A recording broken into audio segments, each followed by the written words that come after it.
हर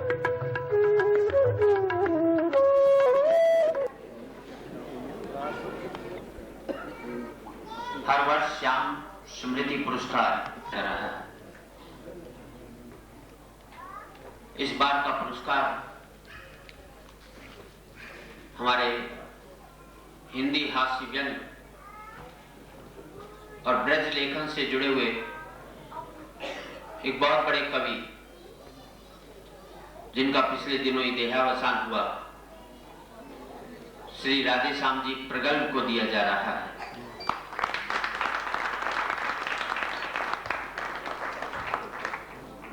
आदरणीय भाभी यहां उपस्थित हैं, श्रीमती कुसुम प्रगल्भ। कवि और लेखक में बुनियादी फर्क होता है। लेखक जो है बूंद को सागर तक फैलाता है, कवि सागर को बूंद तक लाता है। बहुत कठिन कार्य होता है, लगता है एक जैसा, लेकिन बहुत कठिन कार्य है।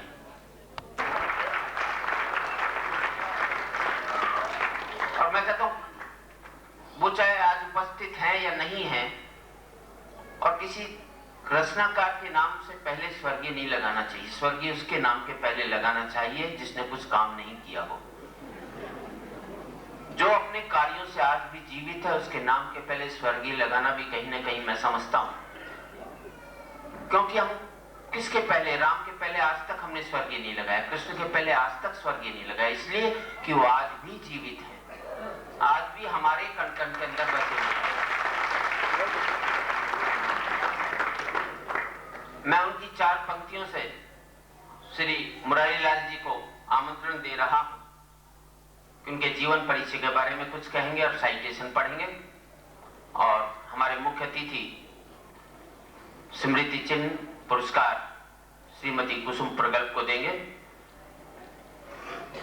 4 पंक्ति की दिन के उजेरे में ऐसा ना कोई काम करो, नींद आए ना तुम्हें रात के अंधेरे में। उन्हीं की पंक्तियां कि दिन के उजेरे में ऐसा ना कोई काम करो, नींद आए ना तुम्हें रात के अंधेरे में, और रात के अंधेरे में ऐसा ना करो कोई काम, मुंह छिपाते फिरो दिन के उजेरे में। तो मैं श्री मुरारी लाल जी को आमंत्रण दे रहा हूं। जैसा कि श्री सुरेश जी ने कहा, श्री राधेश्याम जी प्रगल्भ ब्रजकला केंद्र के प्राण थे और प्राण हैं और प्राण रहेंगे। उनका जन्म पुरजा के निकट सुनहरा ग्राम में 20 फरवरी 1929 को हुआ। प्रारंभ से ही उनकी लेखन में रुचि थी। जब वे 11वीं कक्षा में मेरठ कॉलेज में थे, तभी से ही वे मेरठ के उदीयमान कवियों में गिने जाने लगे।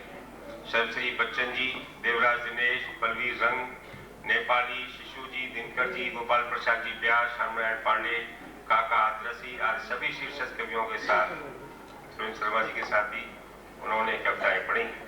1964 में वे हाथरस आ गए, जहां से उन्होंने श्री रामबाबू अग्रवाल के साथ ब्रजकला केंद्र एवं ब्रज लोकमंच के लिए कार्य प्रारंभ किया, और तभी से वो ब्रजकला केंद्र के साथ जुड़े और ब्रजकला केंद्र उनके जीवन का अभिन्न अंग बन गया।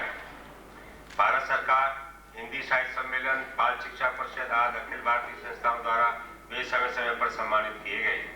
उन्होंने नाटक, एकांकी, कथा साहित्य, जीवन कविताएं, जीवनियां कविताएं, बाल उपन्यास आदि के रूप में हिंदी एवं ब्रज साहित्य में बहुमूल्य योगदान दिया। उनके संदेश के रूप में जो कविता मैं पढ़ना चाहता था, वो भाई सुरेंद्र जी ने पहले ही पढ़ दी। एक बार मैं फिर उसको दोहरा दूं। दिन के उजेरे में ऐसा कोई काम करो, नींद नहीं आ पाए रात के अंधेरे में, रात के अंधेरे में न करो कोई ऐसा काम, मुंह जो छिपाते फिरो दिन के उजेरे में।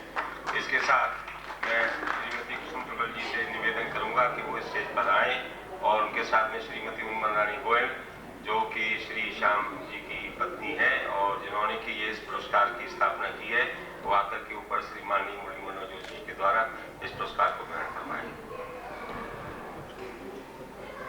इस पुरस्कार के रूप में 5100 रुपए की धनराशि हम लोग श्रीमती उन्मन रानी गोयल प्रत्येक वर्ष देती हैं। इसका ड्राफ्ट